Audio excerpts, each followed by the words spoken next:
Bom, então a gente vai começar fazendo a exposição do texto, depois a gente vai abrir o tempo, né, para o Tony falar um pouco, aproximadamente 30 minutos, e aí quando tiver chegando o tempo, eu falo, e depois a gente segue para as nossas dúvidas, tá bom? Obrigada, todo mundo. Então tá, gente, boa tarde. Eu vou estar expondo aqui o texto hoje. E acho que esse texto do Quijano é um dos menores textos que a gente leu aqui no curso, né? No curso não, né? Mas no grupo de formação. Mas ao mesmo tempo ele é muito denso, né? Porque acho que em poucas páginas o Quijano ele consegue colocar diversos pontos que geram muitas polêmicas, mas ao mesmo tempo também não é uma coisa que a gente consegue achar fácil literatura sobre um tema que aborda a questão da urbanização na América Latina de forma crítica, né? Então, vou discorrer um pouquinho aqui do texto, se ficar um pouco longo, vocês vão me avisando, tá bom? Acho que, como fica clara, a questão principal do Quijano é que a dependência, ele coloca sobretudo a questão da dependência, é um elemento constitutivo das sociedades latino-americanas. E a partir de que momento? A partir do momento em que a América Latina se integra como região que auxilia o processo de desenvolvimento do capitalismo, principalmente na Europa, que aqui vai se denominar o período colonialista. E aí, para explicar a questão da urbanização, para ele não tem como dissociar desse processo de dependência, porque uma vez que foi isso que constituiu a América Latina enquanto com todas as características independente dos fracionamentos das nações, né? E aí, para ele, a questão da própria urbanização, ela apresenta, na hora da explicação, um caráter multidimensional, que leva a fatores históricos, fatores econômicos, fatores culturais, e que ele vai usar todos esses elementos para explicar o processo de urbanização na América Latina ao longo de todo o período, dos anos 500 ao tempo atual, né? Então, ele também, nesse momento ali do texto, ele faz algumas críticas, né, quando ele está tentando colocar como ele vai abordar a questão da urbanização, que é principalmente como os teóricos abordam a questão da urbanização. Primeiramente, por dissociar esse caráter, a dependência, né, e esse caráter histórico que assume, então coloca as próprias nações, no caso o Brasil, como se tivesse um processo de urbanização totalmente autônomo, em que você não tem nenhuma influência externa, e também há aqueles que colocam a questão da dependência, mas no sentido de subordinação nacional. E qual é o problema quando se coloca dessa forma? A dependência, quase nos termos de imperialismo, né? Como se ela se explicasse apenas por obstáculos externos, né? A gente é uma nação subdesenvolvida, e é por isso mesmo, só por isso, né? Que você tem todos os resultados que implica no processo de urbanização ou continuação. E quando ele coloca essa questão, o que ele está querendo dizer é que se você coloca nesse contraponto uma nação a outra, país subdesenvolvido a país desenvolvido, você acaba desconsiderando a questão das classes sociais, né? Então, você tem que sempre pensar como é que se dá a relação, por isso que ele coloca sempre relações do sistema de dependência, e não simplesmente dependência, para explicar o texto, para você colocar como se dá a interação entre a classe dominante interna e a classe dominante externa, para explicar esse processo de urbanização. E aí, agora, para explicar o processo de urbanização em si, né, ele coloca sempre duas categorias, a questão da localidade, que ele vai expor ali no texto quais são os focos na América Latina de desenvolvimento, de acordo com os períodos, e aí depois as próprias mudanças qualitativas da sociedade urbana que vai se constituindo, e a relação entre campo e cidade.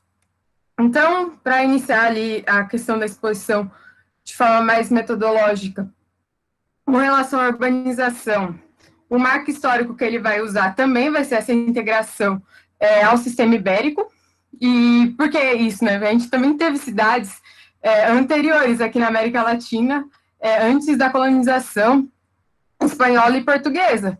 Mas ele disse que, nesse momento, é que se você exporta um padrão, importa na realidade, um padrão de urbanização, E aqui a gente já também não vai ter mais esse desenvolvimento autônomo, né? Ele vai estar sendo ditado pelos países envolvidos.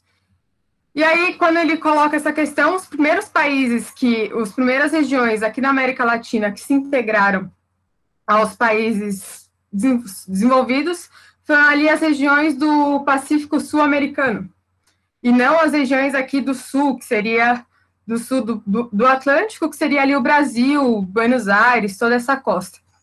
A região ali, né, tinha presença dos indígenas e presença de metais preciosos, né, que também isso ajudou a edificação da própria moeda e do capitalismo.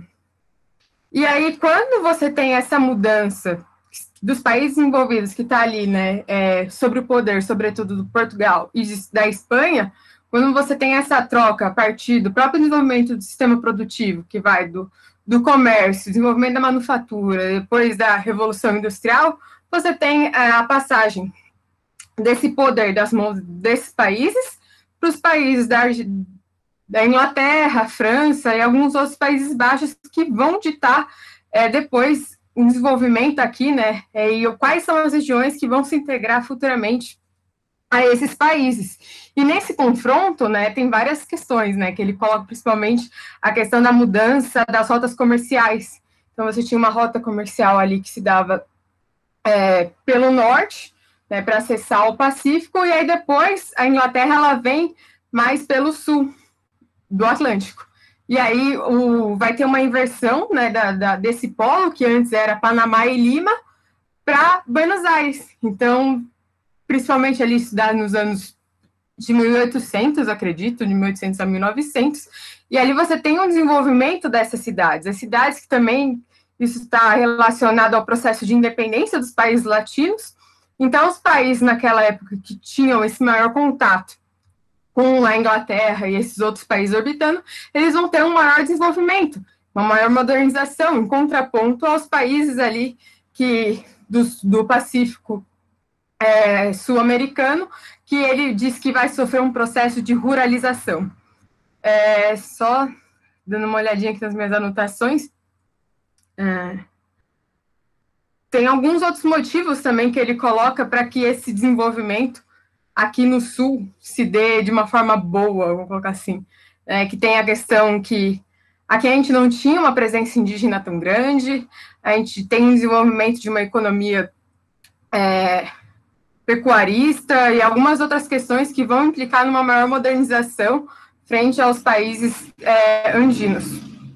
E aí, conforme, né, nesse desenvolvimento que está relacionado das relações de dependência entre a América Latina e a Europa, nesse momento já tem um maior desenvolvimento do capitalismo. Então, não é uma questão meramente comercial, tem a questão da DIT também, né, porque aqui coloca a gente como produtor de produtos minerais e a Europa como os produtores industriais, mas, então, isso implica também, né, questão financeira, de moeda e financiamento. Ele vai colocar que, nesse momento, que é a questão da DIT, etc., tem esse desenvolvimento ali do Sul, e aí depois você tem algumas mudanças nessa relação metropolitana, que tem a ver com o desenvolvimento do próprio Estados Unidos, só que, né, que também o desenvolvimento dos Estados Unidos e a questão do capitalismo em si, né, vai também colocar a questão do investimento direto, né, que ele usa outra palavra para definir investimento direto, acho que é inversões diretas e alguma coisa de enclave, eu não lembro. E aí você tem esse desenvolvimento aqui no Sul, só que com a chegada da crise de 29, você tem uma modificação nas relações de dependência. E essas relações de dependência, nesse momento, colocam um abalo.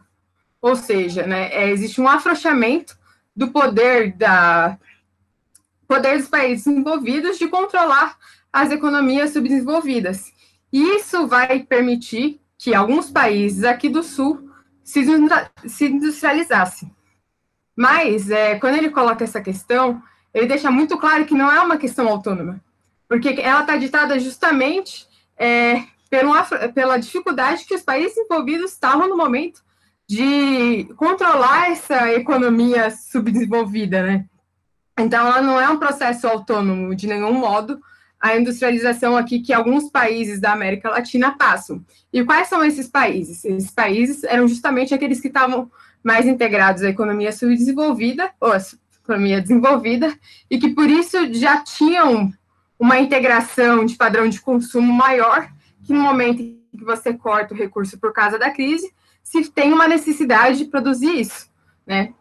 E aí ele fala do Chile, Brasil, Argentina e Uruguai.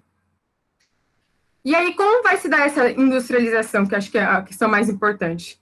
Ela é uma industrialização que caracteriza de baixa tecnologia, ou seja, vai necessitar muita mão de obra, ele está sempre colocando a possibilidade de você ter uma indústria que absorva a força de trabalho, como fator de medir a própria qualidade da urbanização, e ela vai ter formas de organização que quase familiar, né? Ele caracteriza desse sentido.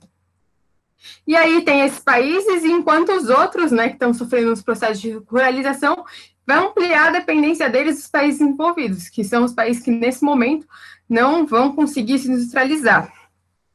Esses países passam a se industrializar, ele coloca ali mais no final da Segunda Guerra Mundial. Então, ali já vai ter uma substituição, né, das importações em todos os países da América Latina. Só que isso vai assumir uma outra qualidade. Por quê? Né, ele diz que essas empresas que, nesse primeiro momento, esse primeiro processo de industrialização, ele tem um controle maior da classe dominante interna. Nesse segundo momento, ele já vai deixar de perder esse controle da classe dominante interna e passa a assumir um controle maior às próprias classes dominantes externas. E aí você também tem uma mudança da organização da industrialização, que ela vai se dar com maior tecnologia, maior racionalização, burocratização. Ele caracteriza de outras formas e vai exigir uma mão de obra mais qualificada e, ao mesmo tempo, não uma grande força de trabalho, né? Ou seja, existe uma possibilidade de absorção da força de trabalho muito menor do que se tinha nesse primeiro período da industrialização. Ele também coloca alguns outros fatores que eu acho que seria interessante comentar, assim, que eu fiquei, acho que causa uma surpresa. Por exemplo, ele fala uns motivos de você não ter uma diferença no primeiro processo de industrialização ali antes da Segunda Guerra, porque a força de trabalho ali, ela não era tanto rural, né? E sim, ela era europeia. E aí a questão, quando ele fala da questão europeia, existe um padrão de fecundidade e natalidade muito diferente do que se tinha nas áreas rurais brasileiras. Inclusive também, eu até esqueci de comentar essa parte, né, que sempre ele está colocando a relação urbano-rural. Nesse primeiro período, apesar de você ter um maior contato entre o campo e a cidade, através principalmente da mercadoria, que você consegue influir, direcionar algumas mercadorias para o campo, ainda o campo vai preservar uma certa autonomia. E quando, nessa segunda rodada de industrialização, que o domínio passa a ser totalmente externo, essa autonomia se perde, né? E também por N fatores, porque você tem desenvolvimento das forças produtivas, você tem desenvolvimento de comunicação, de transporte, e aí você começa a ter um direcionamento de produtos do campo muito maior, e isso tem uma desarticulação do campo também, que faz com que se tenha uma grande migração do campo para a cidade. E essa migração ocorre também nos padrões de natalidade do campo, ou seja, né, alta fecundidade, alta natalidade, e ao mesmo tempo você tem uma baixa na mortalidade por conta do desenvolvimento também das forças produtivas, da medicina, etc, etc. Então, o que vai ocasionar ali perto dos anos 60, e que eles vão estar totalmente imersos na discussão, é a questão da marginalidade, ou seja, você tem uma grande população vindo para as cidades, mas sem possibilidade de se integrar com força de trabalho e ser remunerada por tal, né? Não existe. Então, essas pessoas elas vão ficar arbitrando a questão da indústria e não vão ter a possibilidade de se inserir. E aí, entra nas questões, acho que são mais relevantes da gente discutir, principalmente o conceito de marginalidade, né? Por que que Hanno adota o conceito de marginalidade, não de ai, meu Deus, exército industrial de reserva? Ou por que a questão de como vai ser estudado a migração em si, né, se ela é um fator importante ou não, e como isso se vincula à questão do campo, né, que também é uma coisa, acho que, importante, porque que Hanno, de alguma forma, alguns autores interpretaram que Hanno como ele fosse contra o desenvolvimento das forças produtivas, ou como ele fosse contra o próprio processo de urbanização. Ele coloca essa crítica à urbanização de forma que, né, como a urbanização ela assume um caráter dependente, a industrialização assume um caráter dependente, vai gerar esses problemas que provavelmente em outros países não vão gerar, né, outros países que não são da América Latina. Então, acho que eu vou terminar a minha exposição por aqui, acho que passei ali por acho que grande parte do texto, mas coloco esses temas ali que foi o que Hanno quis debater, né, principalmente o caráter dependente de todo esse processo, e ele está. Acho que isso é o mais genial do texto, como ele articula essa relação centro-periferia a todo tempo para explicar a urbanização, né? E aí a gente tem que suscitar as questões, né? Será que a forma como ele expôs, os motivos que ele qualificou o debate, desemboca ali a urbanização ou não, coisas assim que deixam em aberto o texto, né? Enfim. Obrigada, Adriana. Toninho, pode falar. Você tem entre 30 e 40 minutos. Bom, boa tarde, gente. Espero que todos estejam bem. É um prazer revê-los, né? Aqueles que eu lembro, que eu já vi alguma vez virtualmente aí, né? Tanto na outra atividade que a gente fez no sábado, quanto naquela atividade dentro do seminário. Agradeço o convite, assim, porque, como eu sempre, acho que eu já disse outras vezes, essa literatura é uma literatura que eu gosto bastante, que me anima bastante e que, infelizmente, tem pouco interlocutor, né? No Brasil. Assim, pouca gente se dedica a ler essa literatura e a levar a sério, né? Ou seja, de não fazer uma leitura só para fins de erudição, mas de fazer uma leitura a partir da qual você dê continuidade para esse pensamento, seja continuidade teórica, seja continuidade política, né? Isso é muito difícil, assim. Como a Adriana falou, esse é um texto muito denso mesmo. Ele é é uma tarefa difícil apresentá-lo, né? Porque eu acho que a grande qualidade desse texto está nessa capacidade de síntese que ele faz, síntese histórica, né? Não é só uma síntese atual, ele faz uma síntese histórica. Então, você imagina, ele percorre 400 anos, ele se propõe a percorrer 400 anos 450, né? 450 anos de colonização, subdesenvolvimento, dependência, a partir da pergunta da urbanização, e um pouco, uma parte do urbano, né? Que é a parte das classes sociais, da marginalidade. E ele admite, acho que as duas primeiras pagininhas do texto são essenciais, assim. Né? Vale muito a pena ler, reler essas duas primeiras pagininhas. Ele admite, porque ali dá o tom do texto, assim. Ele fala o seguinte: aqui a questão é a totalidade. Como que eu vou analisar a cidade a partir da totalidade? Uma cidade latino-americana a partir da totalidade.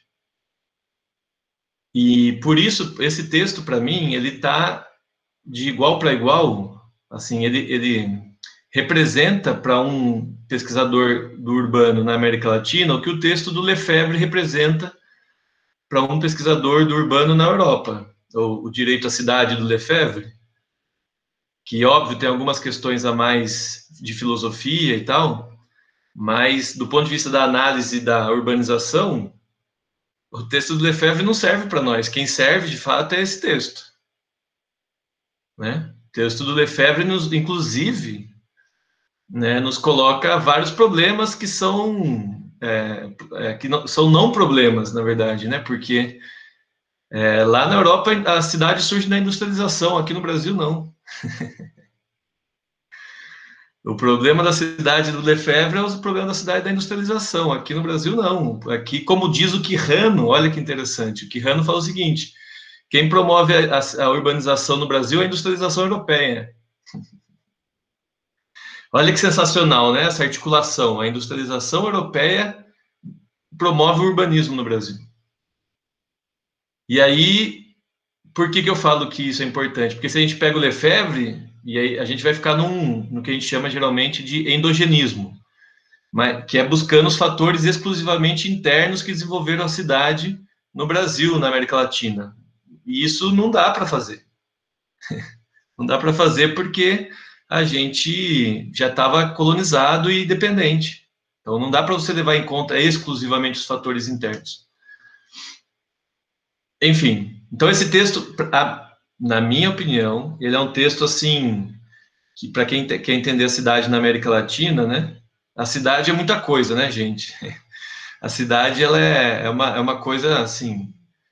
É a dificuldade de dizer, inclusive de definir o que é cidade, né? Porque a cidade, ela atravessa todos os níveis da vida e todos os níveis de análise, né? Então, é muito difícil. Então, mas se você quer entender urbanização e uma parte do urbano, que seria mais a questão da marginalidade, da pobreza, da informalidade, na América Latina, tem que começar por esse texto, né, que ele termina a análise dele na década de 70 e depois a gente tem que, de certa forma, continuar desenvolvendo essa leitura analítica, né, e aí de repente, o grande desafio, né, até que ponto esse texto que termina na década de 70, ou seja, ele termina analisando a industrialização dependente, né, coisa que já não é a fase atual da reprodução do capital na América Latina, né, hoje a gente está, para seguir um termo, para seguir o Jaime Osório, né, que na minha opinião faz uma boa caracterização do momento que a gente está vivendo. A gente está vivendo um momento de exportação de produtos especializados, que podem ser tanto produtos industriais, mas principalmente são produtos agroexportadores minerais, né? Alguns autores chamam isso de recolonização ou de reversão neocolonial. Eu acho que isso mais confunde do que ajuda, mas também talvez seja só uma questão de semântica. O importante é o conteúdo, né?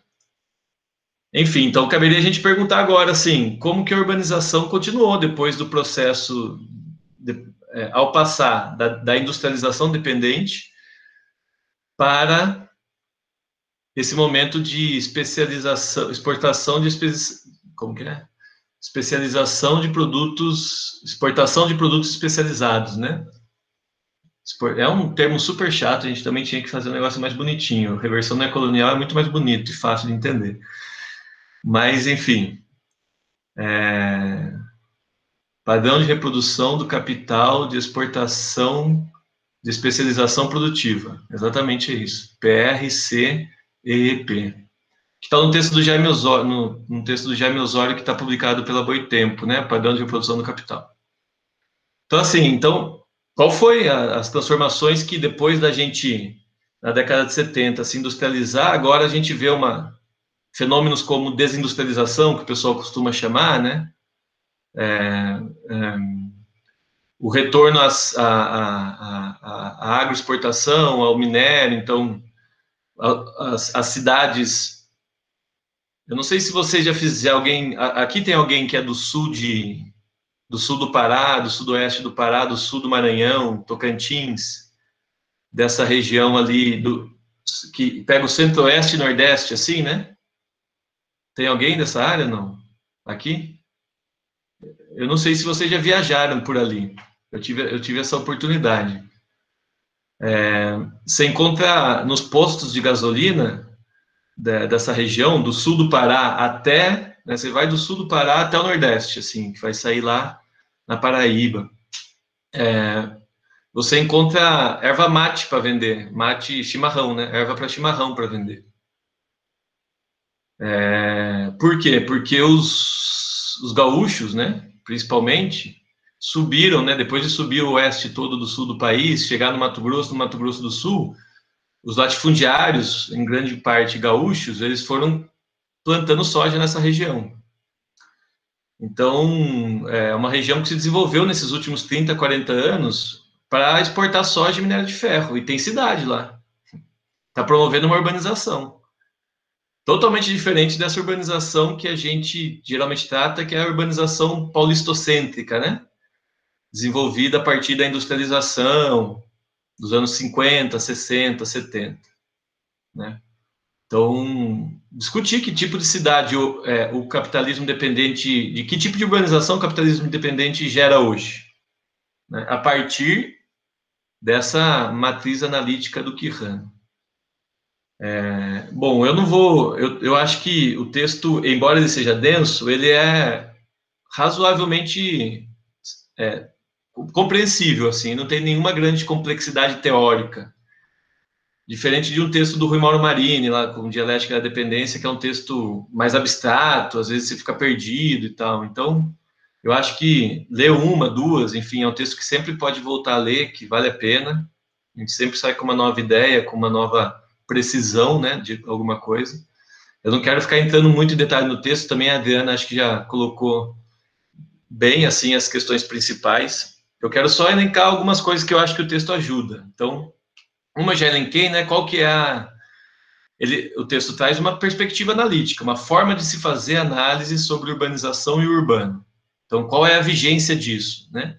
Não é só reproduzir esse texto, é dizer, bom, se eu continuar analisando com esse método, o que eu vou descobrir da realidade hoje? O que eu vou denunciar da realidade hoje, né?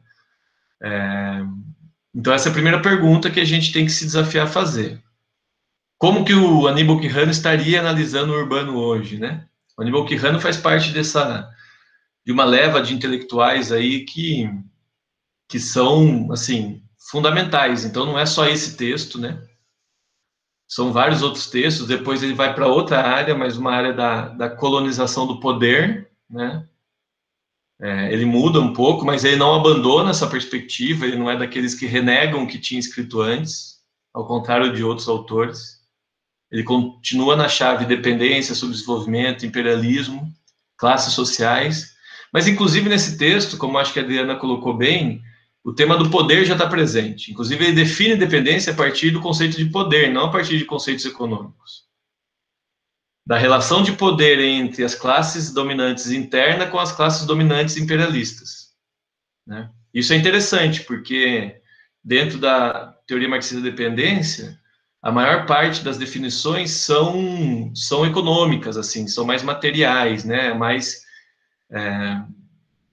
economicistas, se poderia até dizer, assim, alguns oportunistas, né? Falam que então, a dependência, enfim, o Quijano já vem mais uma matriz do poder, mais parecido com o que faz o Florestan Fernandes.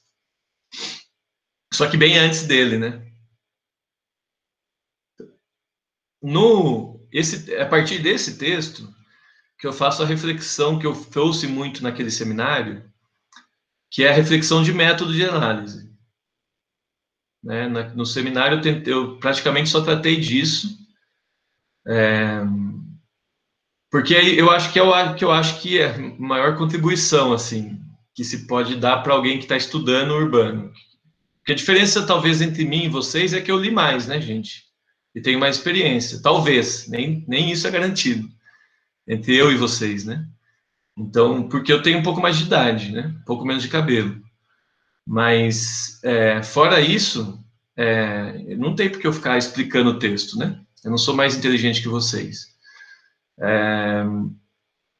O que demora mais para tirar, que daí se vem com outras leituras, é como fazer uma análise como essa, como pensar desse jeito, né?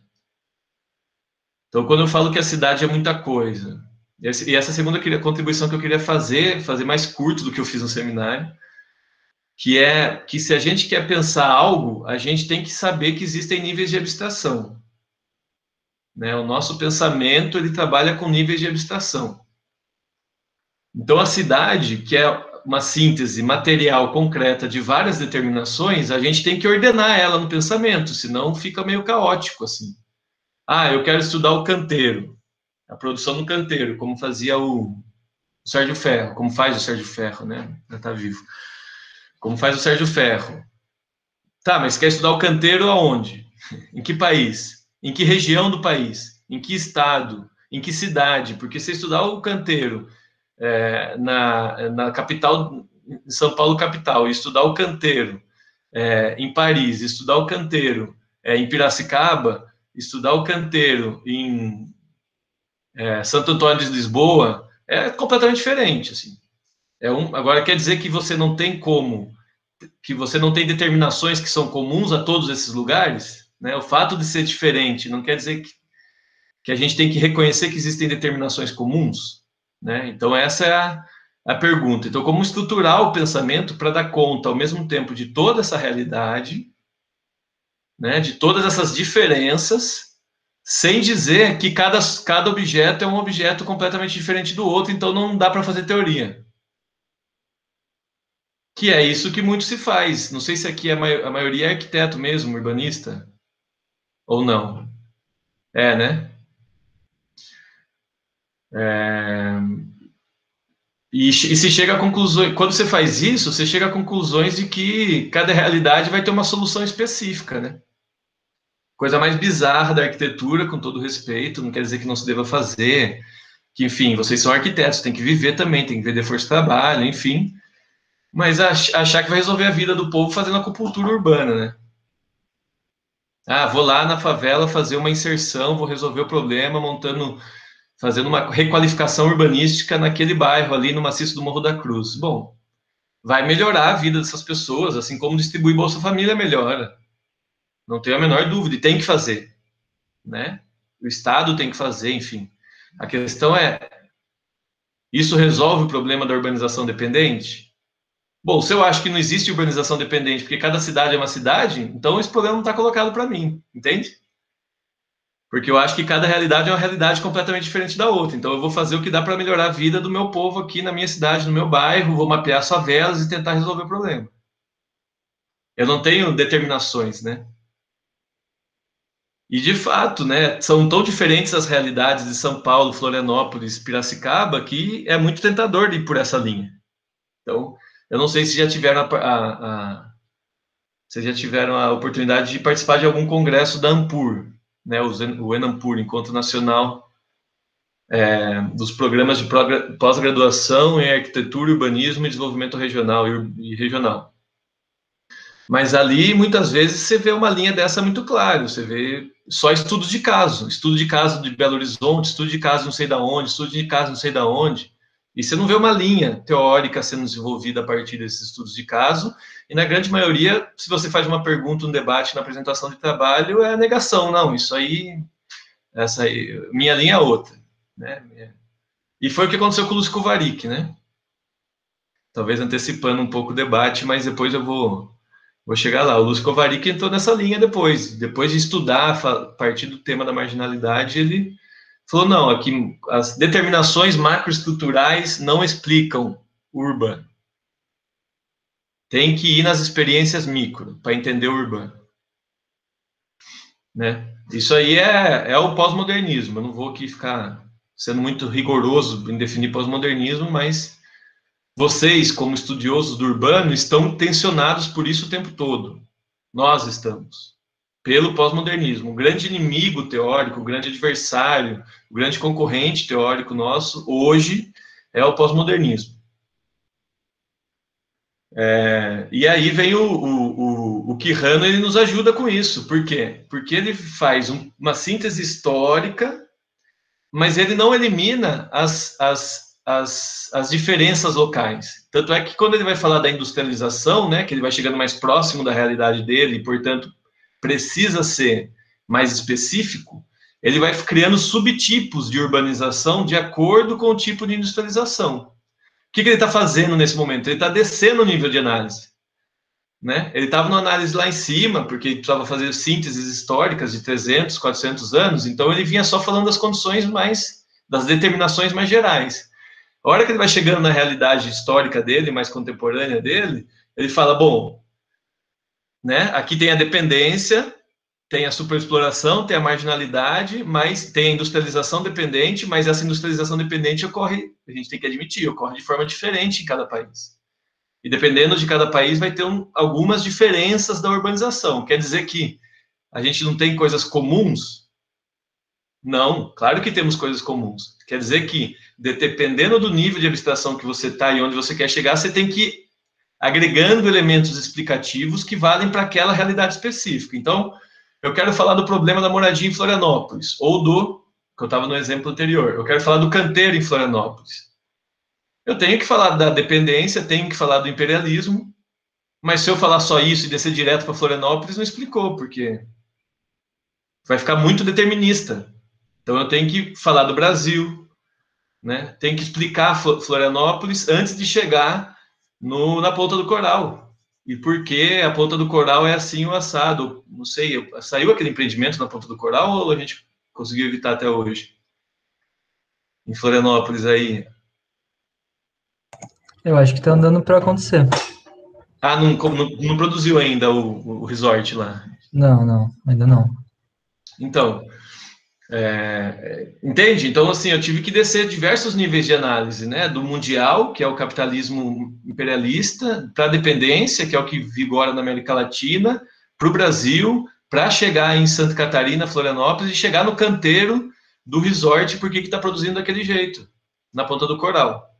Ah, Vitor, mas aí cada estudo que eu for fazer vai ficar uma tese de doutorado. Não, não precisa discorrer sobre tudo isso, isso já parte de coisas já feitas, né? O problema é quando você vai analisar um canteiro de obras e acha que dali você vai resolver tudo em si mesmo, né? Então o Hannibal Kirwan, ele mostra muito bem como fazer isso para a gente, como passar por várias mediações. Mas isso eu já também falei bastante no seminário, né?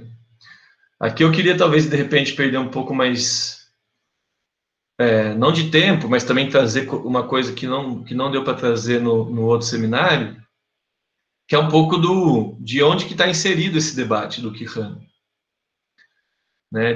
Do qual contexto, com quem que ele está debatendo. Se a gente pega e o que representou ele também na sua época de originalidade, né? Na sua época. Se a gente pega o pós-Segunda Guerra, né? Ali, esse texto 68, a gente está falando de 23 anos após a Segunda Guerra, né? Após o fim da Segunda Guerra Mundial, estamos falando de Guerra Fria, pesada, né? Capitalismo e socialismo em disputa. Estamos falando de 7 anos em que a Revolução, depois de tempo que havia a Revolução Cubana se declarado socialista, né? Que ela o governo se declara socialista em 61, se eu não me engano.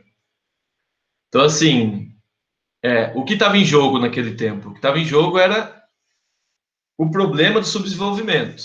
Então, os Estados Unidos, os países capitalistas, tinham que propor alternativa ao subdesenvolvimento. Eles eram obrigados a propor alternativas ao subdesenvolvimento sob risco de perder todo mundo para o socialismo. Né? Entendeu? Então, industrialização dependente, em última instância, só aconteceu porque havia essa disputa também. Acho que isso talvez tenha passado um pouco, tenha ficado um pouco até atenuado na análise do Kirwan, e eu acho importante colocar, né? A disputa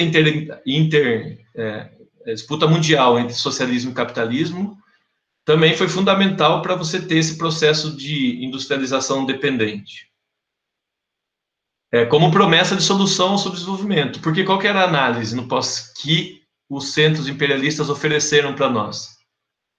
Que nós somos subdesenvolvidos porque nós ainda não percorremos todas as etapas do desenvolvimento. Né? E se nós não então, nós precisamos acelerar essas etapas que fazem parte de uma história universal e linear, né? Na área econômica, tem um autor que é o principal disso, chama Walt Whitman Rostov. As etapas do desenvolvimento econômico. Mas até hoje a gente vê isso, assim, essa ideia, né, de superar, dos países emergentes, por exemplo. Né? O próprio conceito de emergente quer dizer isso, em alguma medida. Que você tem uma estrutura linear de desenvolvimento social, que todos dentro da história que todos os países vão obrigatoriamente passar. Alguns já chegaram, ou em desenvolvimento, perfeito, Mar. Alguns países já chegaram, outros estão mais atrasados, né? Bom, então, e aí eles diziam o quê? Primeira característica de país subdesenvolvido, pouca urbanização, baixa urbanização. Segunda característica, obviamente como contraparte, alta porcentagem da população vivendo no campo, né? Então, rural. Por isso que o Quijano está debatendo sempre na lógica urbano-rural, porque esse era o tema, né? A questão demográfica também entrava, né? Crescimento demográfico, enfim. Basicamente, essa teoria da modernização, né, que é como um país deixa de ser subdesenvolvido para ser desenvolvido, essas teorias da modernização, que tem várias vertentes, tem a vertente econômica, tem a vertente urbana, tá, gente? Então, e todas elas nasceram em Chicago, na Universidade de Chicago. Inclusive a urbana. Dizia o quê? Na questão urbana, dizia o quê, então? Não só na questão urbana, né? Dizia o seguinte, as teorias da modernização. Esses países, eles precisam acelerar seu desenvolvimento. Isso significa integrar, isso significa expandir o arco de atuação das relações capitalistas mais civilizadas, mais avançadas. Então, significa levar o assalariamento para a maior parte de pessoas, levar a urbanização para a maior parte de pessoas, enfim, significa acelerar características dos países já desenvolvidos, né, para chegar nesses lugares. Então, a alta porcentagem de pessoas vivendo na cidade, para essa teoria, é um problema que precisava ser resolvido. Então, precisava integrar as pessoas na cidade, urbanizar, né? E o que o Quijano vem para dizer é que não tem nada a ver isso, né? Quijano vem para dizer, olha, e aí já, obviamente, um pouco já com a crítica do Gunder Frank, que já tinha sido feita, né? Já dentro de um processo com a própria crítica da Revolução Cubana, né? Que aí é uma crítica prática, dizendo, olha, para superar o subdesenvolvimento aqui é só com luta de classes, com movimento, só com um processo revolucionário. Mas ele vem e coloca isso em teoria a partir da perspectiva urbana, né? Em análise a partir da perspectiva urbana, o Quijano. E ele vem falar o seguinte, olha, que o problema não é mais só de falta de urbanização, agora a gente já tem, e hoje mais ainda, né? O continente latino-americano é o continente mais urbanizado, do ponto de vista de população vivendo em cidades. Nós temos superurbanização. Então, não é falta de urbanização, assim como não é falta de capitalismo, como dizia o Gunder Frank, né?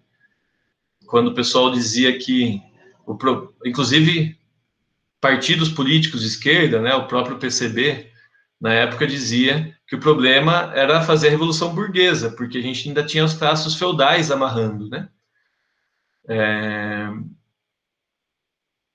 Então, você precisava, de fato, desenvolver o capitalismo. Essa era a estratégia dominante da esquerda latino-americana nos anos 50 e 60, né?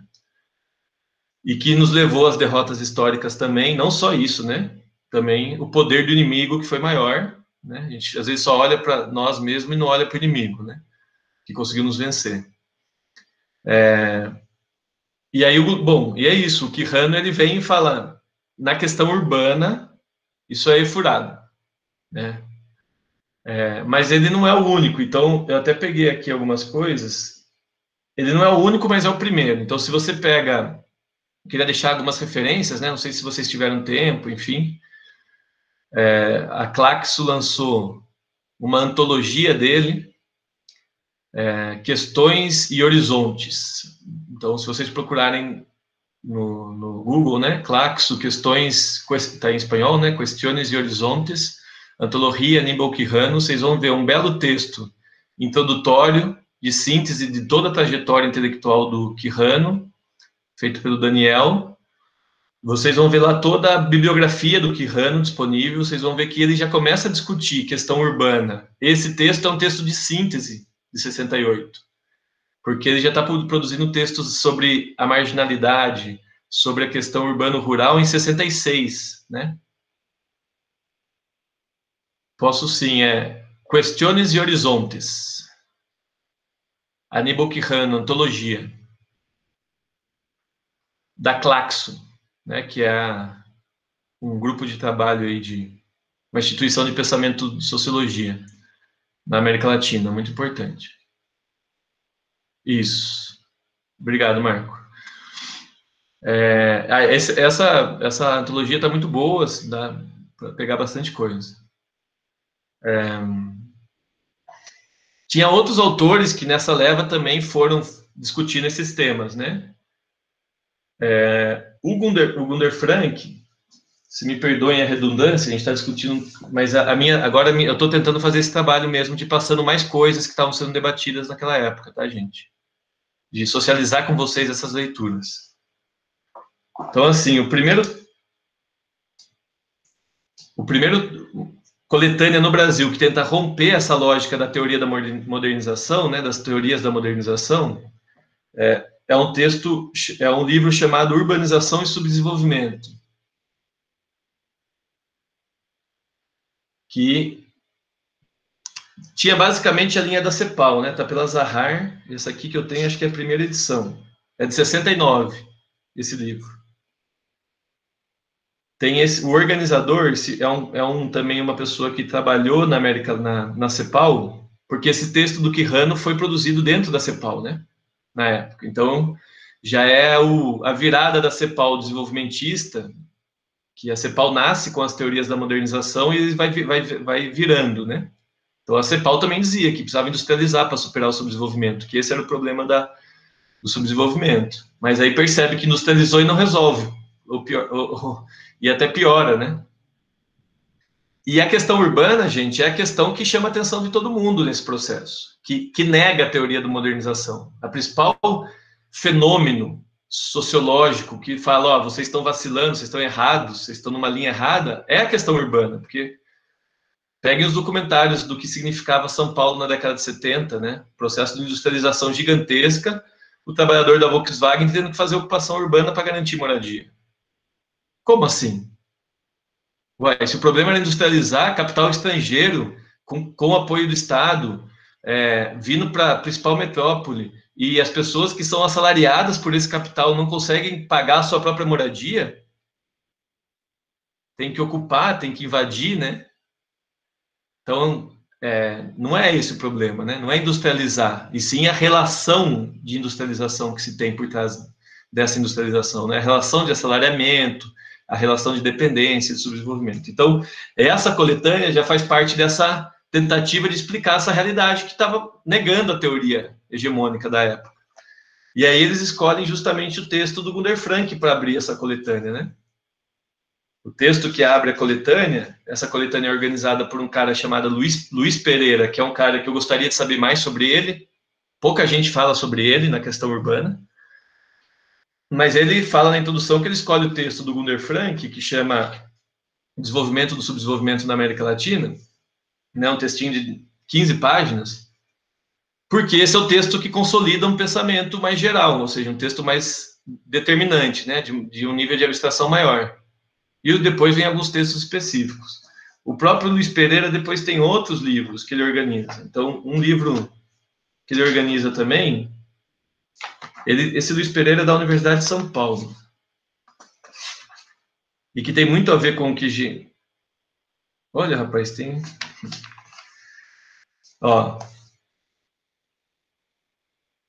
Populações marginais, né? É um texto Livraria Duas Cidades, e aqui tem o texto de 66 do Aníbal Quijano,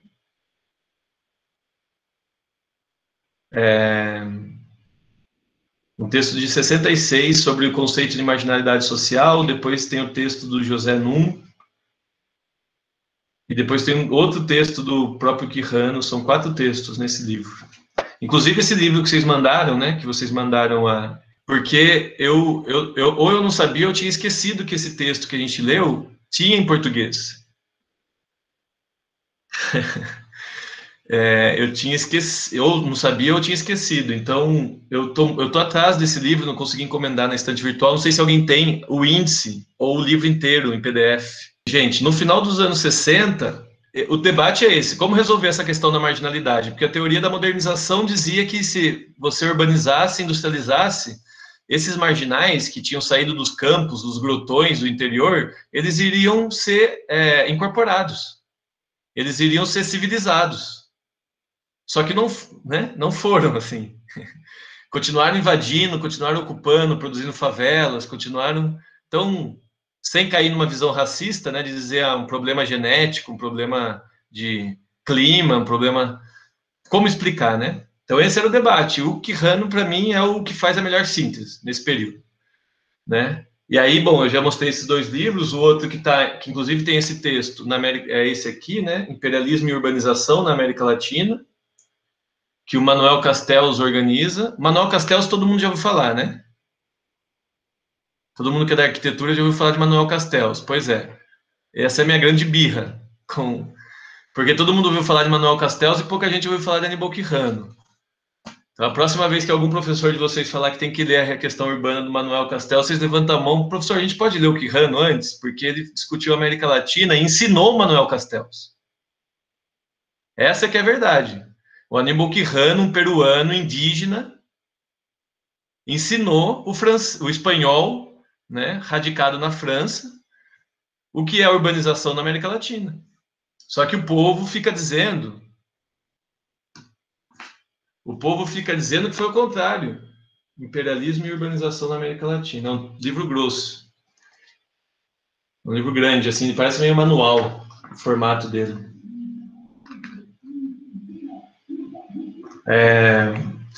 Que inclusive é do mesmo ano desse outro aqui, ó, que é da Marta, organizado pela Marta daí, que é Urbanização e Dependência na América Latina. Os textos são quase os mesmos, viu, gente, dos 2 livros. São quase, é do mesmo ano, então é mais de questão de... Só que são textos esquecidos, ninguém lê isso mais. Né? Manuel Castells, eu estou aqui com o livro do Manuel Castells, ó. A Questão Urbana. Novinho, edição de 2000 e pouco. Sabe? Fica reproduzindo edição e edição atrás de edição, como se ele fosse explicar a nossa realidade urbana. Porque o Manuel Castells fez uma coisa que ele foi esperto, né? Ele veio para cá, na América Latina, que estava pegando fogo, né?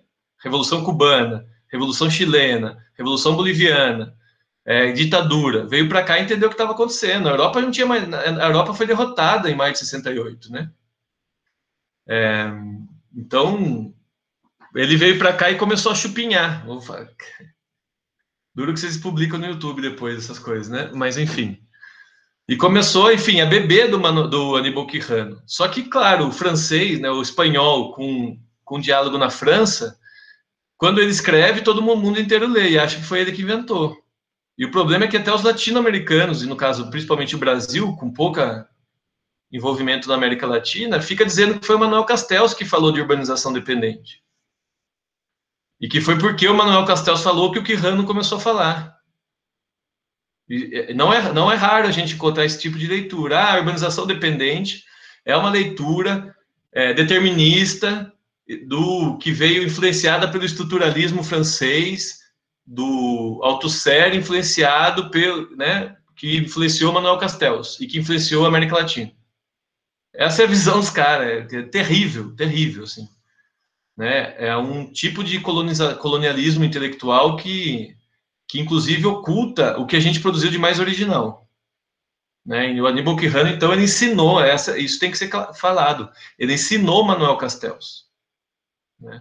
A Marta Steingart, todos esses autores aí, que vocês, enfim, que a gente já conversou.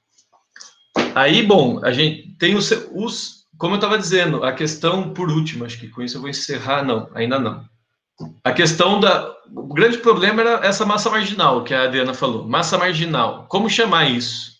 Né? A teoria da modernização que chamou de marginal. São pessoas que estão à margem do sistema novo, do sistema capitalista. E que se elas forem integradas, enfim, vai resolver o problema. O que fazer com essa massa marginal que ela não desaparece, mesmo depois de industrializar, mesmo depois de urbanizar? Esse era o tema. Porque exército industrial de reserva dá conta? Então, esse foi um debate, assim, teórico que a América Latina suscitou profundo. Nele estiveram envolvidos Aníbal Quijano, esteve envolvido Lúcio Kovarik, Darcy Ribeiro, que é um que tem que ser lido também, né? Principalmente esse livro aqui, ó, O Dilema da América Latina, né? Esse livro aqui é sensacional, do Darcy Ribeiro, porque o debate era, então, como são as classes sociais na América Latina? Né? Então, ó, olha, prestem atenção, a urbanização, o processo de urbanização citou, né, trouxe o debate das classes sociais na América Latina. Para vocês, arquitetos urbanistas, se darem valor, por causa de vocês têm um tema de pesquisa de vocês, que é debater as classes sociais, porque esse é o tema do urbano na América Latina, né? Ou é um dos temas do urbano na América Latina, mas que só foi colocado pelo urbano na América Latina. Antes dele, o problema era o problema do campesinato, né, na América Latina, né, e o potencial revolucionário dos campesinos, dos camponeses na América Latina, já que você não tem industrialização, não tem urbanização. Quando você faz o processo de urbanização e de industrialização dependente, o problema vira outro. Quem é a marginalidade urbana? Do que fazem, o que comem e do que são capazes. Né? Então, teve o Darcy Ribeiro, Aníbal Quijano, José Nun, esse autor mexicano, que é muito bom também. E, pasmem, tem um texto muito bom, marxista, de alta qualidade, alta precisão marxista, do Fernando Henrique Cardoso sobre esse debate. Inclusive, do ponto de vista teórico, é o mais preciso, talvez, dos textos. Não quer dizer que é o melhor para explicar a realidade da América Latina, mas é o mais preciso, com as categorias marxistas. É um texto também muito difícil de achar. Enfim, esse era o caldeirão, né? O caldeirão da América Latina nos anos 70, caldeirão político e teórico. A pergunta que talvez que eu queria trazer por último, por isso que eu pedi os 10 minutos. Olha aqui, ó, mais um livro que ia passando em branco, ó. Organizado pelo Manuel Castells. Estrutura de classes e política urbana na América Latina. 74. Quer ver? Só para...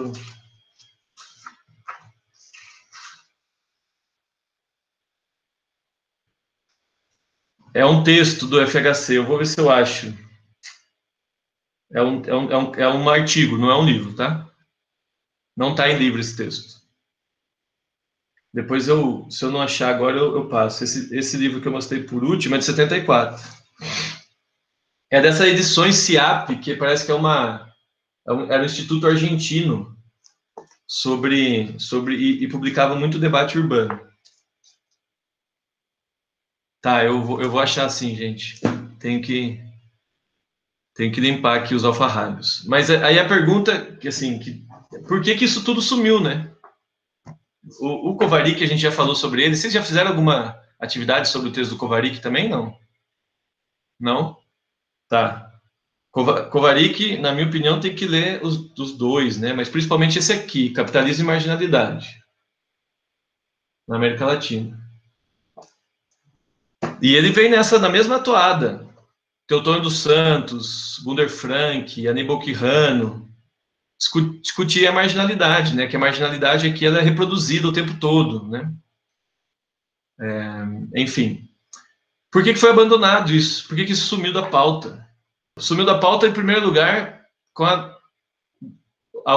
o último processo revolucionário da América Latina em curso, que foi a derrota do Chile em 73. Grande parte desses intelectuais estavam ou no Chile ou no México, que era o único lugar que ainda não tinha sido derrotado por uma ditadura. E apostando que o socialismo iria vencer em algum momento, né? Principalmente o socialismo da via democrática chileno. Quando cai o Chile, e logo em seguida, né, vem o Pinochet e implanta o neoliberalismo no Chile, e depois, principalmente de 80 para frente, consegue consolidar o neoliberalismo na América Latina, essa linha revolucionária, toda ela é derrotada. Então, é primeiro uma derrota prática, né? Não só uma derrota teórica. E aí, com a abertura, com o processo de aberturas democráticas às burguesias locais, nos outros países, inclusive no Chile, mas no Brasil, enfim, essa linha ela perde um pouco hegemonia na esquerda, né? Até porque o imperialismo atua para isso, né? Então, o debate da marginalidade passa a ser o debate da informalidade. O debate da revolução passa a ser o debate da democratização. O debate também é a mesma coisa. O debate do imperialismo passa a ser o debate da democracia, da democratização, né? Então, o próprio Kovarik diz isso, para não dizer que é o Vitor que está dizendo, o próprio Kovarik diz isso em vários textos, mas tem esse texto aqui também, esse livro, As Lutas Sociais e a Cidade, né? Tem um outro livrinho dele de ensaios que chama Estudos Urbanos, que ele faz também uma revisão da sua própria história, e tem uma outra entrevista num artigo que ele fala sobre isso. Ele fala claramente, que eu inclusive cito num artigo que vai sair daqui a pouco. Ele fala claramente, o que estava colocado na década de 70 é o seguinte: você tinha a linha da dependência do Marine e tal, que colocava ou a dependência ou a revolução. E você tinha a linha da dependência do FHC, que colocava a dependência, mas dá para desenvolver, né? Dá para desenvolver a dependência. Então, o que estava colocado, eles, palavras do Kovarik, o que estava colocado é o debate da reforma ou revolução. Para mim, depois de um tempo, a questão passou a ser claramente a questão da cidadania. Então, assim, não é que a gente tem marginais que vão fazer a revolução, é que a gente tem um problema de abrir espaços democráticos para distribuir melhor a riqueza que estava inviabilizado pelas ditaduras. Então, essa passa a ser a linha hegemônica na esquerda, né? E aí, esses debates da revolução, dos marginalizados, desaparecem. Obviamente, só que isso não é feito de forma mecânica, né? Para que isso acontecesse, duas críticas foram direcionadas a essa visão, a essa leitura do qual o Quijano faz parte. A primeira crítica, que é muito determinista. Por quê? Porque o que eles chamam, o que era ser determinista? Era dizer que esses marginalizados seriam a vanguarda revolucionária. Então, a história do Quijano exemplifica isso, porque ele fez um trabalho, apostou, enfim, num bairro lá de Lima, no Peru, uma organização política muito forte que surgiu lá, enfim, numa periferia. Enfim, como se o fato de você dizer que a urbanização dependente, a marginalidade urbana é estrutural, etc., significasse dizer que esses marginais são, obviamente, revolucionários. Né? Bom, entre uma coisa e outra, há uma profunda diferença, né? Teve gente que disse isso de verdade, né? Disse isso também sobre camponeses. Teve gente que dizia que a classe revolucionária eram os camponeses, nessa época, inclusive. Tinha gente que dizia que enfim, os pobres urbanos é que seriam a vanguarda da revolução. O marxismo eurocêntrico dizia que seria o operário de fábrica, né? Então, Lula, né, simboliza isso. Então, enfim, na verdade é muito oportunista dizer isso. Todo mundo sabe que a partir do momento que você faz uma leitura da realidade, você faz uma aposta política em cima dela. Então, entre aquilo que você viu na realidade e colocado em movimento, tem uma dimensão gigantesca de aposta, que a gente está apostando. Quando eu vou para uma ocupação urbana, fazer uma organização no bairro, quando eu vou para o sindicato dos servidores da Federal de Santa Catarina fazer organização com os servidores, eu estou fazendo aposta nessas categorias, nessa condição de experiência de vida de cada um desses setores. Quem vai estar certo é a realidade que dirá, não é nenhuma teoria, né? Inclusive, a mesma teoria deu certo em umas realidades e erradas em outras. Che Guevara, a morte do Che simboliza isso, né? Tentar reproduzir o que deu certo em Cuba em outro país, ainda que fosse igual, ainda que fosse da mesma estrutura social. Deu errado. Então, assim, é um oportunismo gigante abandonar essa linha teórica e quem deu muita base, vocês vão encontrar isso, se vocês se aprofundarem nisso, uma pesquisadora chamada Janice Pellman. É uma pesquisadora gringa que ficou fazendo entrevistas nas favelas do Rio de Janeiro, buscando o potencial revolucionário dos favelados. E aí o Fernando Henrique, obviamente, ela não encontrou, né? Aí o Fernando Henrique foi lá e prefaciou e falou, olha, tá vendo? Essa história de marginalidade estrutural, de revolução, tá furada. E aí todo mundo saiu reproduzindo isso, né? Fernando Henrique Cardoso falou na época, o príncipe da sociologia brasileira, todo mundo estava dado. A segunda crítica que foi muito, que inclusive é estranho, porque daí é uma crítica oposta, é que o Aníbal Quijano estaria sendo desenvolvimentista, e estaria... Aí é uma crítica mais à esquerda, né? Pela esquerda, que ele estaria propondo uma aliança com a burguesia local para superar o subdesenvolvimento, que é uma crítica que, na verdade, mistura a dependência do FHC com a dependência marxista, né? E acha que é tudo a mesma coisa. Bom, quem lê o texto do Quijano sabe as conclusões que ele chega, né? O que ele fala das burguesias locais. Então essas duas críticas serviram para, não, isso aí é furada. E na minha dissertação, né, que a gente discutiu da outra vez, vocês veem lá vários outros autores que eu tive essa paciência, esse trabalho de pegar esses autores da América Latina que usavam essa linha, que foram se virando. O próprio Kovarik é um, né?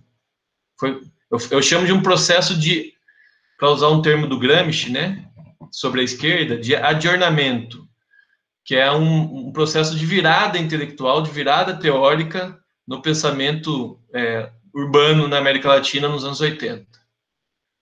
E aí hoje nós estamos até hoje aí, né, fazendo só estudo de caso, quando muito, um esforço de vincular o estudo de caso a algum marxista europeu ou estadunidense, como David Harvey, como Lefebvre, sem buscar recuperar esses autores e tentar reconfigurá-los, né? Enfim, gente, era isso que eu tinha preparado para comentar com vocês. Desculpa aí, de novo, Mariana, mas acho que já está se tornando uma regra, né? Também naquele seminário eu falei demais, aqui estou falando demais de novo, desculpa se falei demais, e gostaria muito de ouvir vocês, assim, ouvir opiniões, enfim, as leituras dos demais aí. Obrigada. Agora a gente vai abrir o espaço, o pessoal que quiser falar, pode se inscrever no chat. No primeiro bloco vão ser 3 perguntas, aí a gente conversa com o Toninho, depois, se der tempo, a gente continua. Pode ir, Diego. Eu tô sem meu microfone, então eu vou estar falando aqui, não sei se tá bem, mas espero que esteja bom para entender. Eu queria só fazer eu queria fazer 2 perguntas. Uma é bem específica de um termo que eu não consigo entender muito bem, e outra é um pouco mais com a nossa realidade da produção do espaço urbano atual. Posso fazer assim, gente? Quer dizer, a generalização do processo de urbanização da economia em todos os países latino-americanos, com desníveis entre eles, correspondem à generalização da urbanização ecológico-demográfica da região. Esse termo, ecológico-demográfico, não entendi muito bem o que é. Agora, quanto à pergunta mais de fato, sim, queria saber.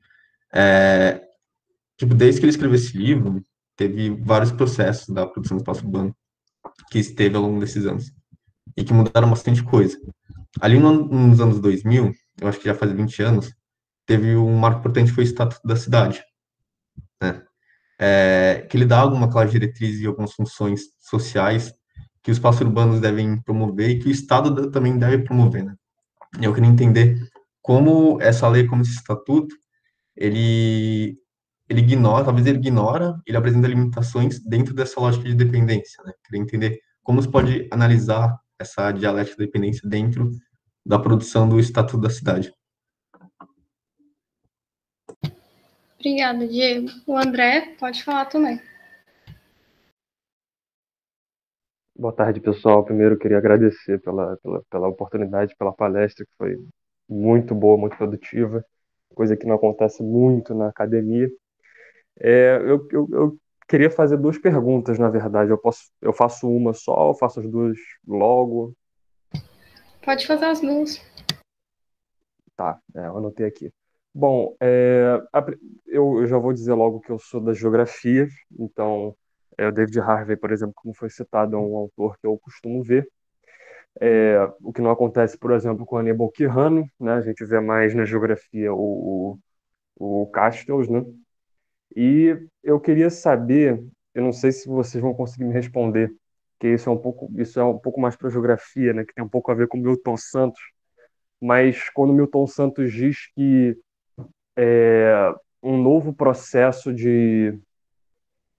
não exatamente de urbanização, mas de globalização partiria da periferia capitalista, e o senhor Aníbal Quijano ele só diz isso em relação à América Latina e não em relação à periferia capitalista como um todo. Vocês conseguem me entender? Não sei se eu fui claro. Ou se, enfim, se o Aníbal Quijano leu Milton Santos ou o contrário. E a outra pergunta era em relação à modernização nos países do Pacífico Sul em comparação ao Central, né?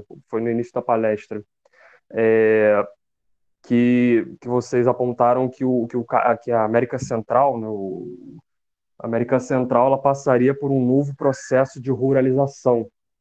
E se a gente poderia citar nesse caso o caso do Haiti, se ele seria o pioneiro nessa questão da ruralização, ou a Revolução Haitiana não tinha muito a ver com esse processo de modernização? Não tem mais ninguém para perguntar, então pode falar, Toninho. A Adriana também pode responder, né? Que estava responsável por apresentar essa última pergunta, especialmente, acho que foi para ela, assim. A questão da ruralização, o Aníbal Quijano ele cita sobretudo o Peru, né? E quando ele retrata a questão do Pacífico sul-americano, ele não cita muito os países caribenhos. Se cita é mais a questão do México, assim, as pequenas ilhas eu não saberia te responder, porque ele também não chega a entrar nesse tema ou falar como está incluído esses países na questão da urbanização ou esse processo posterior com a vinculação com os países centrais, até porque o Haiti, a colonização não é nem pelos países ibéricos, né, mas está atrelada à França, assim, e também a Espanha, por um momento, mas eu não saberia te responder pelo Quijano. E agora eu que vou provocar você, Adriana. E o tema ecológico demográfico que o Diego perguntou? O que você entende? Eu acho que a questão ecológico-demográfica é a distribuição no território nacional e a questão da pirâmide etária, a questão da taxa de natalidade e fecundidade frente à taxa de mortalidade. E aí o Quijano vai colocando o que dá a entender, apesar de ele não colocar isso, né, é que no Brasil, nos países, nas áreas no campo, existe uma alta taxa de natalidade e uma alta taxa de fecundidade, e nas cidades você tem esse processo de industrialização e desenvolvimento das forças produtivas que ocasiona, né, o desenvolvimento científico, e por isso você consegue diminuir a taxa de mortalidade. Só que no momento em que tem a maior taxa de migração do campo à cidade, você tem esses dois entrocamentos, né, uma alta taxa de natalidade e de fecundidade e uma industrialização, ou seja, você vai, acho que daí que entra a questão da superurbanização, que o Quijano coloca no final, eu acabei não expondo no início, né, que existe essa massa muito grande indo para a cidade nesse período e ela não está conseguindo entrar no sistema produtivo. Ele vai colocar também a questão que acho que o Vitor colocou agora,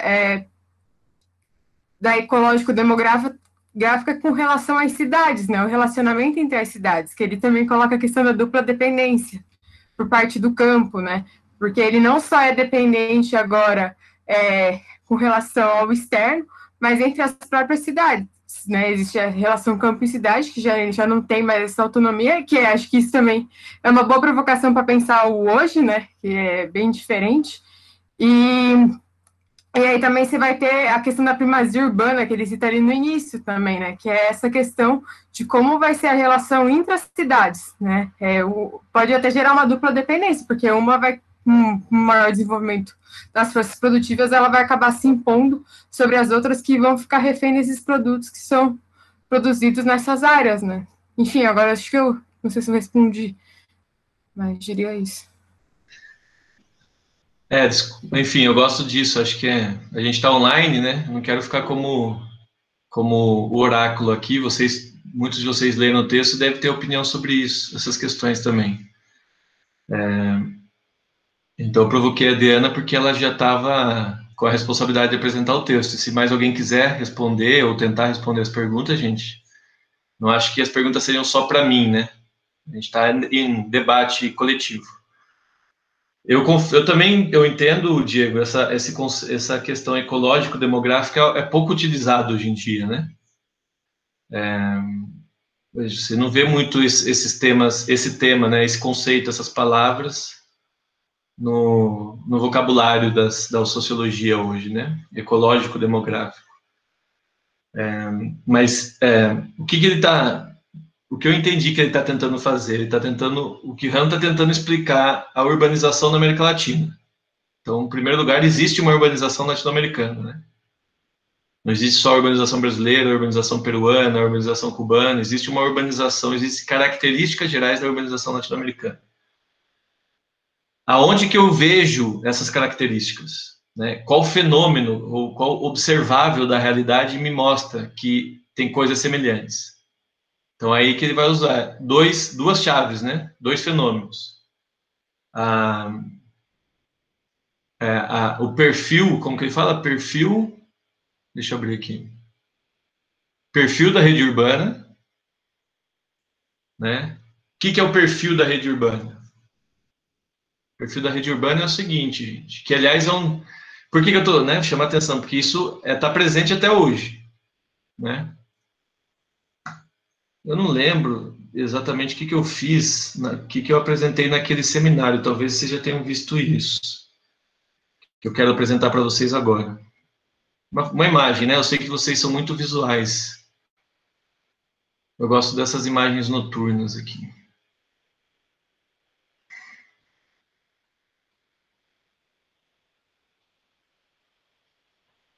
Porque urbanização é luz, né, gente?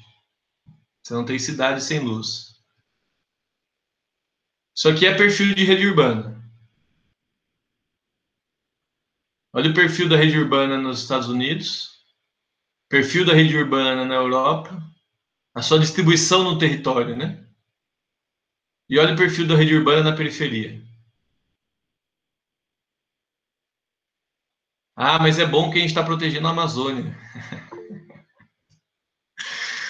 Bom, não é bem por isso que o capitalismo não avançou com urbanização dentro da África e dentro da América Latina, né? E da Rússia também, enfim.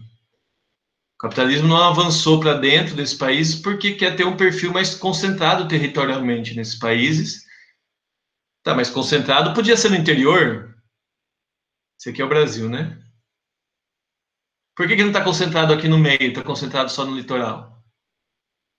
Então, veja, isso é uma característica que permanece da urbanização dependente e continua se reproduzindo.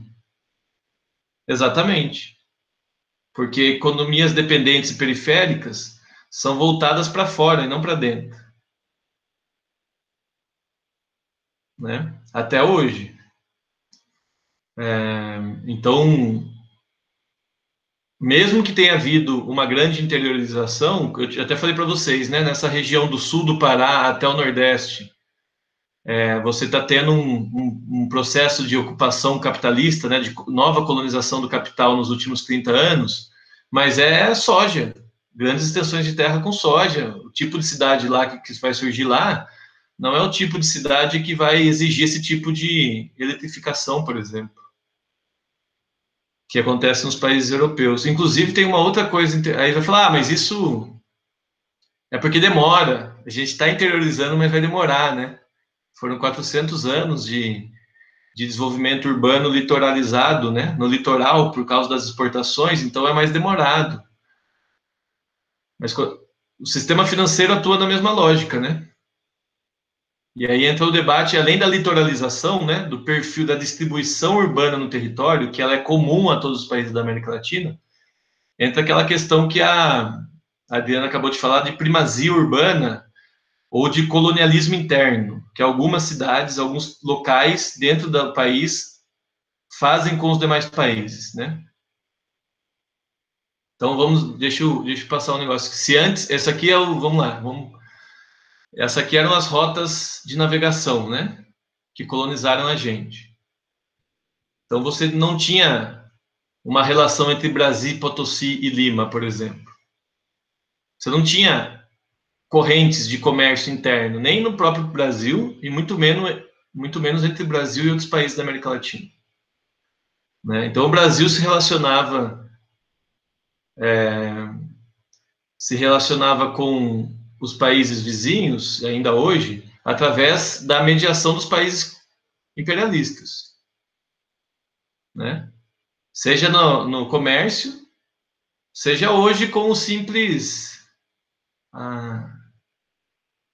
com uma simples viagem de avião. Então, se você quer... Às vezes, se você quer ir para um país na África, você tem que passar pela Europa antes. Às vezes não, na maioria das vezes. Você tem que ir para algum aeroporto europeu para depois ir para o país africano. Então, a gente tem pouca relação interna, né? A gente não tem esse nível. Eu cancelei aqui a apresentação porque eu queria apresentar esse outro negócio aqui que eu achei hoje. Achei muito interessante esse negócio, principalmente para o André, que é geógrafo. Agora sim, vou poder compartilhar. Esse aqui é um sitezinho maluco que um cara fez, mapeando a quantidade de voos que existem no mundo inteiro.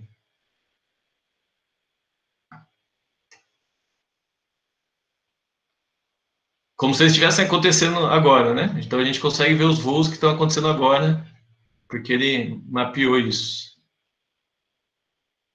Então, sei lá, vamos começar pelos países centrais. Opa!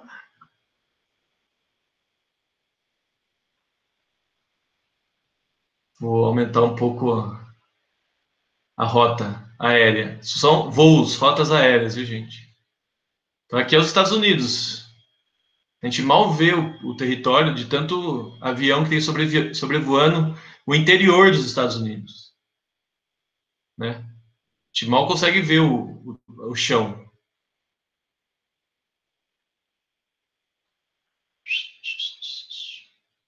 Depois eu posso passar o link para vocês brincarem em casa também. Aqui é a Europa, a mesma coisa. A gente só vê luzes, né? Só os pontos. Agora a gente vai para a África. Ou vai para o Brasil. Chama a atenção a ausência desses pontos de deslocamento interno via voos. E chama, mas não só isso, né? Ou seja, nós temos... Primeiro ponto, então, país dependente tem uma urbanização rarefeita. De distribuição no território rarefeita. Isso o Aníbal Quijano chama atenção o tempo todo. Isso não começou hoje, começou há muito tempo, mas ela continua sendo reproduzida hoje. Por quê? Pela forma como o capital se reproduz na América Latina, pelas relações de dependência. Né? Mas chama atenção também que a gente tem, às vezes, mais vínculos direto para os Estados Unidos ou para a Europa, que são essas, como se fossem as estradas, né? Não sei se vocês estão vendo bem aí, né? Então, chama mais atenção isso. Você tem mais estradas aéreas para a Europa e para os Estados Unidos do que não só para o interior do Brasil, mas do que para os países da América Latina.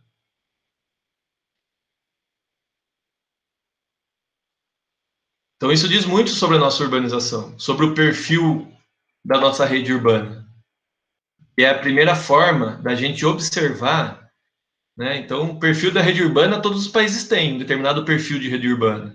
A questão é por que os países da América Latina têm o mesmo perfil de rede urbana, litoralizada, rarefeita no seu interior, né? Com pouca comunicação entre si, e muitas vezes dependendo da comunicação com um país imperialista para comunicar com seu próprio vizinho. Seja, estou falando de comunicação capitalista, gente, não estou falando de comunicação humana só, não. Né? Estou falando de comércio internacional, de finanças, de pessoas também. Tá?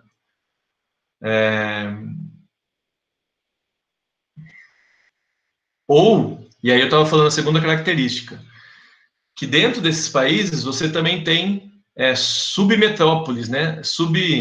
O colonialismo interno, que se chama, né? Então, são determinadas cidades que servem de entrepostos das cidades dos países imperialistas. Então, São Paulo é um colonizador interno. A cidade de São Paulo, a capital de São Paulo, é uma cidade que tem esse papel de colonialismo interno. E no caso do Brasil, que é um país maior, né, territorialmente e também de população, você pode ter né, cidades colonialistas internas, assim, né, que fazem um papel de interposto, de dominação geográfica local, né, dos dominadores estrangeiros. Então, essa é uma outra característica da urbanização da América Latina, né, o colonialismo interno. Né, tem cidades que fazem esse papel. Pode usar tanto o termo primazia urbana ou colonialismo interno. É que o termo colonialismo interno também serve para as classes dominantes, né? Então, às vezes, acabam confundindo um pouco. Né? E aí, então...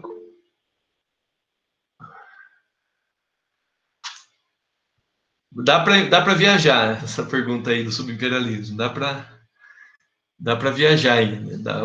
É papo mais para... Teria que ser mais preciso, assim. Acho que subimperialismo é algo com muito mais...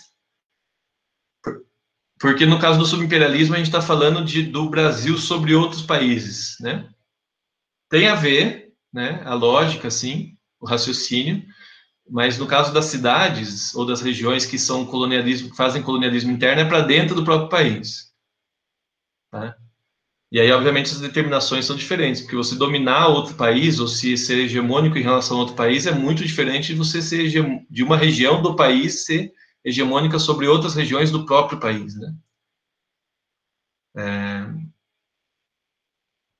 Aí, bom, eu estou falando isso por quê? Porque essa é a primeira linha que o Quijano fala. Para eu dizer que existe uma urbanização na América Latina, existe uma coisa comum, é o perfil da rede urbana.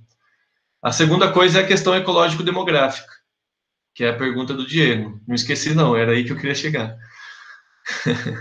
E aí eu entendo essa questão do ecológico-demográfico pelas questões demográficas, que a Diana falou que eram muito presentes na época, né? Então você tinha a contradição assim muito forte da demografia de nascimento e morte no campo e na cidade, né? Então você tinha todo o êxodo urbano, melhor, o êxodo rural acontecendo, mas com as taxas de fecundidade se mantendo por um tempo e com as taxas de mortalidade com tendência a diminuir, né? Com tendência a diminuir, mas não necessariamente diminuindo. E não diminuindo nos níveis dos países centrais, né? Então, essa questão demográfica estava muito presente. E a questão ecológica, eu acho que é aí que entra a questão da marginalidade, na linha do Quijano. Quando ele fala ecológico demográfico, ele está falando, na minha visão, assim, hoje em dia, né? Seria principalmente olhar algumas imagens que transformam os países da América Latina em semelhantes. Que se você olhar para uma favela no Brasil, no Chile, na Venezuela, na Colômbia, no Panamá, é a mesma coisa, você não vê diferença. Só a língua, né? No caso do Brasil. Mas a favela é igual. O lugar de moradia dos trabalhadores é o mesmo, é igual. É bem diferente de você olhar o lugar de moradia dos trabalhadores dos Estados Unidos, da Europa, né? Então, quando ele está falando, na minha visão, assim, no meu entendimento, quando ele está falando ecológico-demográfico, como o demográfico hoje, a gente, de certa forma, está na mesma... Nossa curva demográfica está muito parecida com a dos países centrais, né? Ainda que a nossa pirâmide não seja diferente, ainda, né? Mas a tendência de se assemelhar à pirâmide etária, eu vejo mais essa questão ecológica mesmo, né? O que ele está chamando de ecologia urbana? Né? Você vai para uma... Se você for para uma cidade, uma grande cidade na América Latina, qualquer uma que for, você vai se sentir mais ou menos igual. Você vai ter os bairros ricos, de moradia dos ricos, você vai ter as avenidas paulistas de cada cidade, ou de cada metrópole, obviamente, né? Comparando, por exemplo, São Paulo, Buenos Aires, Santiago, Caracas, todas têm a sua Avenida Paulista, todas têm as suas favelas, as suas paraisópolis, todas. Então, ecologicamente, elas são parecidas nesse sentido. É isso que eu entendo por ecológico do Quijano, que é a questão da marginalidade. Pergunta mais difícil agora, Estatuto da Cidade. Vocês já viram aquela figurinha de WhatsApp da Hermínia Maricato falando não bastam leis, não bastam leis? a Hermínia Maricato, né?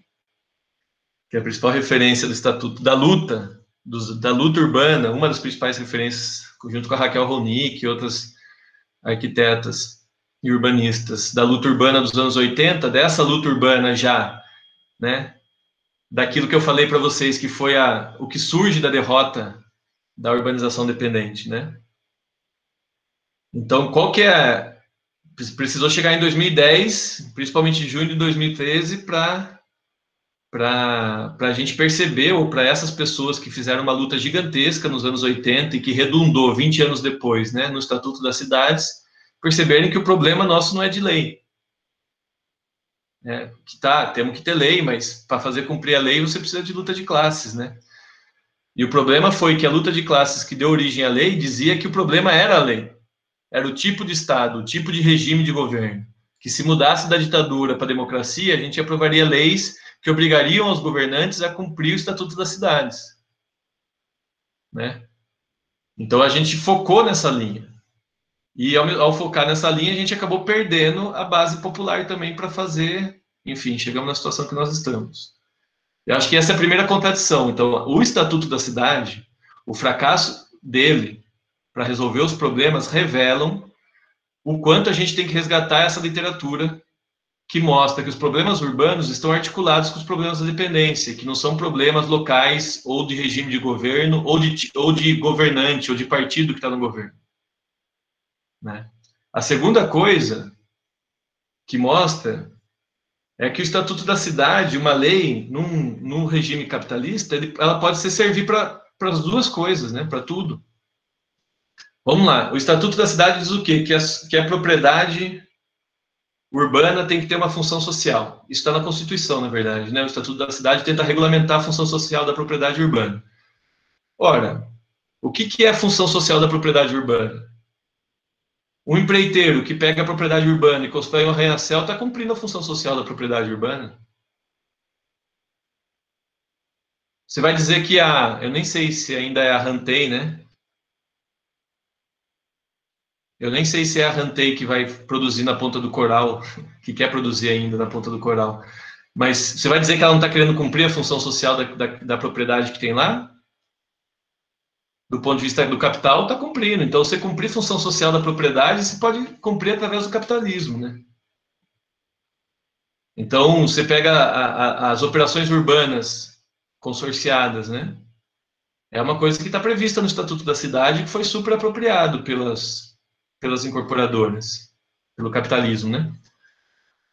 Então, tem essa questão, além do problema ser de estratégia, ou seja, não é resolvendo na lei que você vai dar conta dos problemas, é que essa lei também pode ser incorporada, ser hackeada, enfim, não sei como ser apropriada pelas classes dominantes, né? Então, eu trabalharia, eu pelo menos tenho essa crítica. Alguém colocou um texto aqui que também... Uma outra coisa que eu acho que também a gente tem que pensar, Isabel, nessa linha, que é uma coisa bem contraditória. Geralmente, o debate da reforma urbana dessa época, dos anos 80, ela apostava muito na descentralização. E hoje, a descentralização, na prática, significa o quê? Significa que você entregou a especulação fundiária das cidades para as elites locais. E nem o governo federal tem coragem de expropriar terras numa determinada cidade para fazer produção de moradias. Porque isso, quem regula a política fundiária da cidade é o município, é a prefeitura, não é o governo federal. Então, ele nunca... O máximo que ele pode fazer é pegar suas terras, que são de propriedade da União, e fazer moradias. No caso de Florianópolis, isso, inclusive, ajuda, né? Você tem muita terra da União, mas se for na maioria das cidades do Brasil, isso não é viável. Então, você tem que enfrentar o poder local para conseguir fazer reforma urbana. Eu não sei se é a melhor estratégia também, eu tenho dúvidas. Isso é resultado, obviamente, do combate à ditadura, né, que centralizava o poder. Então, se pensava, nos anos 80, era bem diferente da situação de hoje, né? Todo ato era de esquerda, não era como hoje, que quase todo ato é de direita.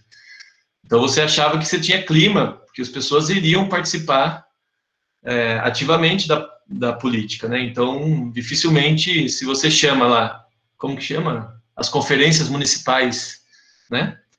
As conferências municipais de habitação de interesse social. Vamos lá fazer mapeamentos e zoneamentos. Não sei se vocês já foram em alguma, para ver a beleza da democracia, né? Mas as empreiteiras e as construtoras estão lá em peso, enquanto as associações de bairro e associações de moradores, que estão presentes, na sua maioria, estão pouco presentes e, na sua maioria, estão comprados. Né? Então, enfim, é um debate também essa questão da centralização e descentralização da política fundiária. André, o Milton Santos estava nesse debate, viu? Num dos livros que eu falei, o Imperialismo e Urbanização, que é o organizado pelo Castells, tem o título dele, tem um artigo do Milton Santos que chama A Urbanização Dependente na Venezuela, que aí, inclusive, dialoga com a sua pergunta específica sobre o Haiti, né? Porque o que o Quijano faz? Ele faz uma análise que ele está tentando pegar os tipos principais, né? Mas é óbvio que você pode ter um ou outro país que tem algumas condições específicas. Então, o que o Aníbal Quijano, de certa forma, estava incentivando? Vamos fazer estudos de caso a partir desse grande marco interpretativo, né? E aí o Milton Santos tem um artigo, chama Urbanização Dependente na Venezuela, que é isso, ele pega essa macroanálise que está no Quijano e aplica na Venezuela. Mas não aplica de forma mecânica, né, gente? Por favor. Né? Não é que força ela sobre a Venezuela, mas também mostra como ela é insuficiente, tem algumas especificidades que têm que ser entendidas que são só da Venezuela. Então, assim, eu não sou um grande estudioso do Milton Santos, isso é uma lacuna minha nesse resgate da urbanização dependente, essas teorias da urbanização dependente. Se você topar, se você conhecer gente que quer pegar os textos antigos do Milton Santos, né? Porque hoje na geografia é muito esses textos novos, assim, mais novos, mas do final da carreira dele, onde ele está falando mais da globalização, né? Criticando a globalização, sendo mais universalista. Mas o seu princípio, o seu início teórico, ele era extremamente latino-americanista e dentro da linha do subdesenvolvimento, da dependência, da periferia. Como disse uma professora minha da geografia aí da UFSC, né? Lá da UFSC, a Marta, Arrete Pimenta? Não. Ela dá aula na pós da arquitetura. Não é? Margarete Arrete Pimenta. Margarete Pimenta. Não sei se vocês conhecem ela. Mas é uma das principais miltonianas aí, ela é do departamento de geografia, mas dava aula naquela... Eu não sei também como é que está no programa de mestrado interdisciplinar aí, no programa de pós-graduação interdisciplinar de arquitetura. Que agora é uma linha, né? É uma só pós e agora tem 2 linhas na pós de arquitetura aí. Antes eram 2 pós.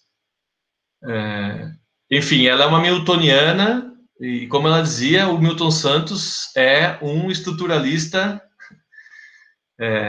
inconvertível, né? Então, assim, uma das críticas que se fazem à dependência, né, dessa linha da dependência da urbanização é de ser muito estruturalista, de ser muito determinista, né? Parte da estrutura para chegar e o Milton Santos, no seu início, principalmente, era muito isso também. Mas, André, o Quijano, ele fica na América Latina. Ele não sai para fazer esse tipo de universalização que o Milton Santos fez depois, né? Para falar das periferias em gerais, né? O Milton Santos, de fato, vira um intelectual mundial, assim, né? Ele está subindo o nível de abstração, coisa interessante, que é coisa que aconteceu também com o Gunder Frank, que depois foi para a linha do teoria dos sistemas mundo, parou só de ficar olhando para a América Latina e tal. Aconteceu com o Teotônio dos Santos também, que foi para essa linha da teoria dos sistemas mundo, que sai da dependência para a teoria do sistema mundo, né? E aí, óbvio, há diferenças entre eles e tal, mas é algo que é um percurso, assim, comum. Acho que eram essas as perguntas, né? Acho que é isso mesmo. O Thiago tinha levantado a mão. Você quer falar alguma coisa? era só uma coisa, até ilustrado por aquela imagem, né, noturna que o Vitor trouxe aí, e ele explicou muito bem sobre a questão da rede urbana.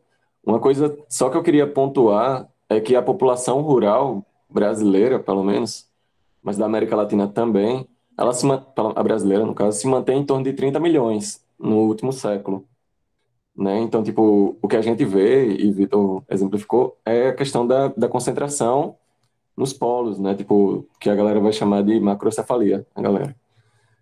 E eu só queria trazer essa outra visão, de que a gente tem essa ideia do êxodo rural, que muita gente considera como esvaziamento do campo, mas a população se mantém, digamos, homogênea, né?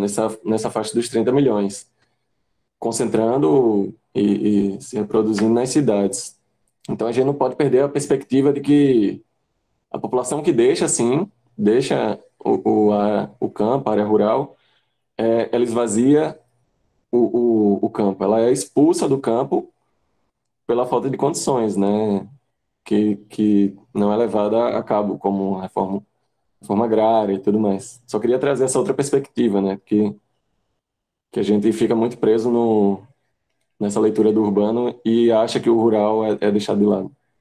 Mas não que tenha acontecido aqui, mas é comum. Que acho muito relevante o que ele falou, né? Não deve ser à toa que ele tem esse nome, né? Que é o nome de um grande poeta amazonense, né? Tiago de Mello, no caso, né?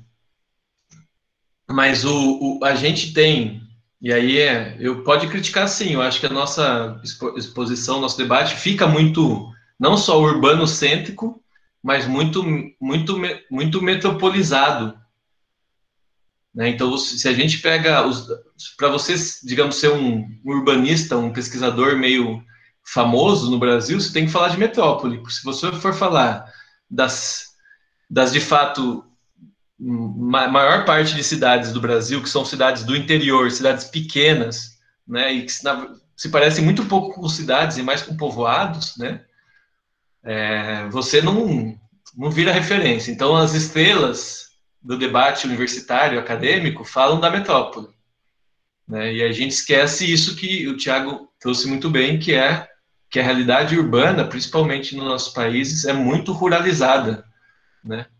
E aí fazem todo um debate sobre isso. E aí tem só que daí quando tem gente que faz esse debate, não faz a partir da dependência, né?